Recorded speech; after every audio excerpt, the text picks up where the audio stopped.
Assalamualaikum warahmatullahi wabarakatuh. Yang terhormat Ibu Titi Haryanti, SEMSI, selaku dosen pengampu pada mata kuliah Pemasaran Internasional pada program studi manajemen di Universitas Nahdlatul Ulama Purwokerto. Sebelumnya, perkenalkan nama saya Ifal Ibnu Faris dengan NIM 2019 0208054. Di sini saya akan membahas tentang penentuan harga barang dan jasa global untuk memenuhi tugas dalam rangka ujian tengah semester.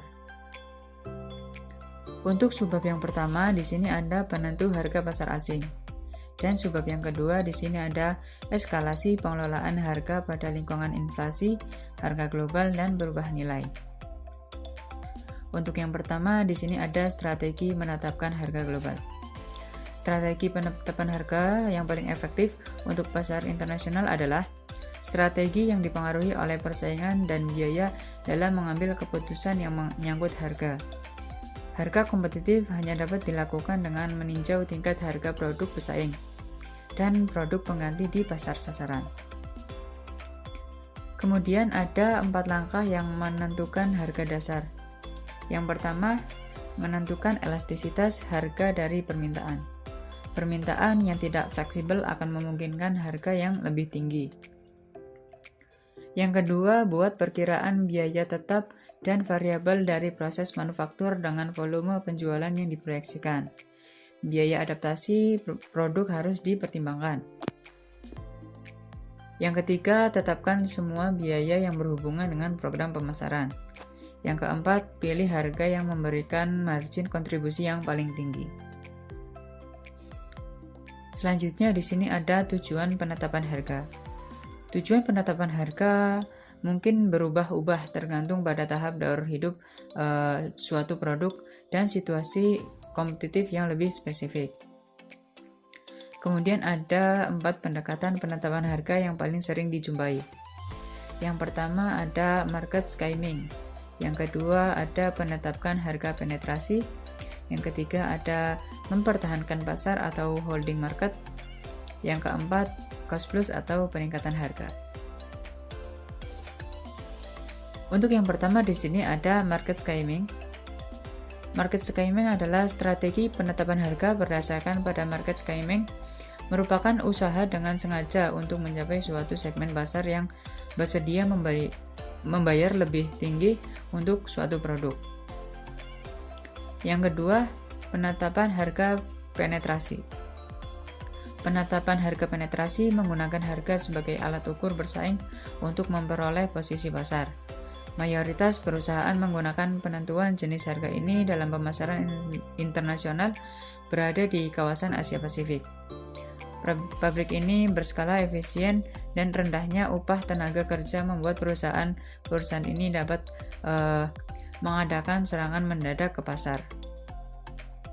Yang ketiga, mempertahankan pasar atau holding market. Strategi mempertahankan pasar seringkali dipergunakan oleh perusahaan yang ingin mempertahankan pangsa pasar mereka. Dalam pemasaran di suatu negara, strategi ini seringkali berupa reaksi terhadap penyesuaian harga oleh pesaing. Misalnya, ketika salah satu perusahaan penerbangan mengumumkan penurunan harga khusus, sebagian besar perusahaan penerbangan harus menyesuaikan harga jualnya menghadap resiko kehilangan penumpang. Yang keempat, cost plus atau peningkatan harga. Perusahaan yang baru terjun di bidang ekspor seringkali menggunakan strategi yang disebut penetapan harga atau cost plus untuk memperoleh pijakan di pasar global. Kemudian ada dumping. Dumping merupakan penjualan produk impor dengan harga yang lebih rendah daripada yang biasanya dikenakan pada suatu produk yang sama di pasar domestik atau negara asal. Hal ini menyebabkan banyak negara membuat kebijakan untuk melindungi perusahaan lokal dari praktik dumping ini, di mana beberapa negara menggunakan undang-undang dumping sebagai alat yang sah untuk melindungi perusahaan lokal dari pabrik penentuan harga yang bersifat predator oleh perusahaan asing. Kemudian ada pengaruh lingkungan pada keputusan penetapan harga. Terdapat banyak pertimbangan yang harus dihadapi oleh para pemasar internasional dalam melakukan penetapan harga. Adapun beberapa pertimbangan. Untuk yang pertama, di sini ada menetapkan harga dalam lingkungan yang sedang dilandasi inflasi. Inflasi merupakan proses meningkatnya suatu harga secara umum dan berlangsung secara terus-menerus. Inflasi yang terjadi ini menyebabkan perlunya penyesuaian harga secara periodik. Persyaratan yang perlu dari penetapan harga di lingkungan yang mengalami inflasi adalah mempertahankan margin laba operasi, di mana jika sebuah perusahaan mempertahankan marginnya, maka perusahaan tersebut secara efektif melindungi dirinya dari pengaruh inflasi. Kemudian yang kedua ada devaluasi dan revaluasi.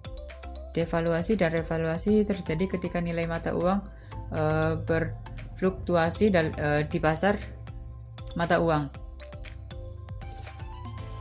Devaluasi adalah turunnya nilai dari suatu mata uang terhadap mata uang yang lain. Sedangkan revaluasi adalah naiknya nilai dari suatu mata uang terhadap mata uang yang lain. Yang ketiga, di sini ada kendali dan subsidi pemerintah. Dalam kondisi tertentu, tindakan pemerintah merupakan suatu ancaman yang serius terhadap kemampuan yang menghasilkan laba dari operasi anak perusahaan. Bila tindakan pemerintah membatasi kebebasan manajemen dalam menyesuaikan harga, maka usaha manajemen untuk mempertahankan margin harus dikorbankan. Subsidi pemerintah juga dapat menjadi salah satu tantangan pada sebuah perusahaan untuk menggunakan sumber pemasok secara strategis agar dapat bersaing dengan harga. Yang keempat, di sini ada tingkah laku persaingan. Keputusan penetapan harga tidak hanya dipengaruhi oleh biaya, melainkan juga oleh permintaan dan tindakan pesaing. Bila pesaing tidak menyesuaikan harga mereka sebagai respon meningkatnya biaya, manajemen akan terhambat dalam kemampuan untuk menyesuaikan harga yang diperlukan. Sebaiknya, bila pesaing mempunyai pabrik dengan upah tenaga yang rendah atau mencari pemasok yang dari negara upah yang lebih rendah, mungkin harga perlu diturunkan agar tetap kompetitif. Kemudian ada permintaan pasar. Hambatan yang terakhir dalam menyesuaikan harga pasar itu sendiri adalah di mana perusahaan harus waspada terhadap pengaruh penyesuaian harga terhadap permintaan produk tersebut. Kemudian di sini ada penetapan harga transfer. Penetapan harga transfer atau transfer pricing adalah penetapan harga barang dan jasa yang dipertukarkan dalam transaksi penjualan antar perusahaan.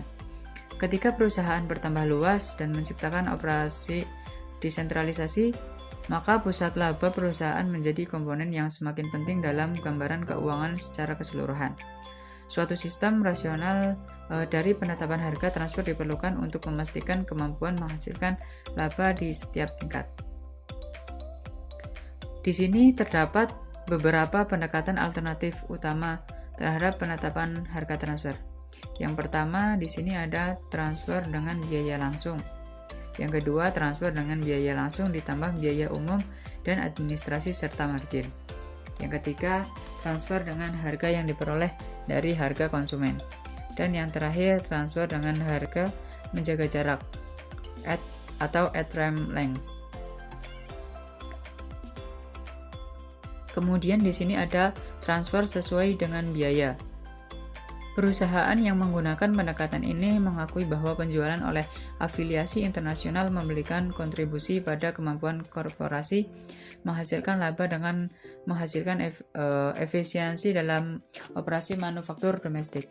Hal ini dikarenakan pendekatan ini mengasumsikan biaya yang lebih rendah menyebabkan prestasi perusahaan afiliasi lebih baik yang akhirnya tidak mengharapkan laba dan penjualan transfer. Namun harapannya adalah perusahaan afiliasi akan menghasilkan laba dari penjualan ulang. Kemudian ada penetapan harga pokok plus. Perusahaan yang menggunakan pendekatan ini mengambil posisi bahwa laba harus diperoleh untuk semua produk atau jasa pada setiap gerakan melewati sistem korporasi. Yang selanjutnya ada penetapan harga transfer berdasarkan pada pasar. Harga transfer berdasarkan pada pasar dapat dihitung dari harga yang diperlukan untuk dapat bersaing di pasar internasional. Kemudian ada penetapan harga transfer yang menjaga jarak. Harga yang juga harus dibayar oleh pihak yang tidak berkaitan dalam transaksi yang serupa disebut sebagai penetapan harga transfer yang menjaga jarak. Hal ini penting, yang perlu diingat adalah penetapan harga menjadi jarak dalam suatu produk yang dibedakan tidak menghasilkan harga spesifik yang dapat diperkirakan terlebih dahulu, tetapi harga yang termasuk dalam kisaran harga yang dapat diperkirakan. Kemudian di sini ada peraturan perpajakan harga transfer. Sebelumnya telah dipahami bahwa setiap negara memiliki tingkat pajak yang berbeda-beda. Hal ini tentunya menjadi tantangan bagi para pemasar global dalam menetapkan harga dengan melibat pengaruh pajak yang ditetapkan di pasar sasaran. Kemudian di sini ada penjualan milik berwujud atau tangible property.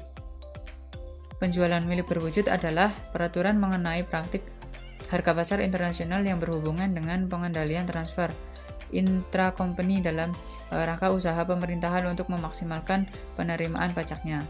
Dalam hubungan ini, yang ditinjau oleh pemerintah adalah harga transfer aktiva berwujud yang meliputi bahan bakunya, barang setengah jadi sampai barang jadi, nilai uang atau pinjaman jangka pendek dan jangka panjang, penggunaan harta berwujud atau peralatan gedung, dan transfer harta tidak berwujud, paten, hak cipta, merek dagang, prosedur, peramalan, estimasi, dan yang lain-lain.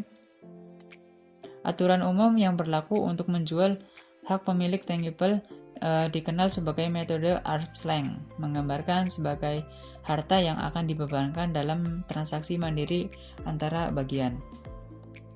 Adapun hambatan dalam penetapan harga internasional, yang pertama, kendali perusahaan dan sistem informasi. Yang kedua, hambatan biaya masuk dan tarif. Yang ketiga, pengaturan pemerintah.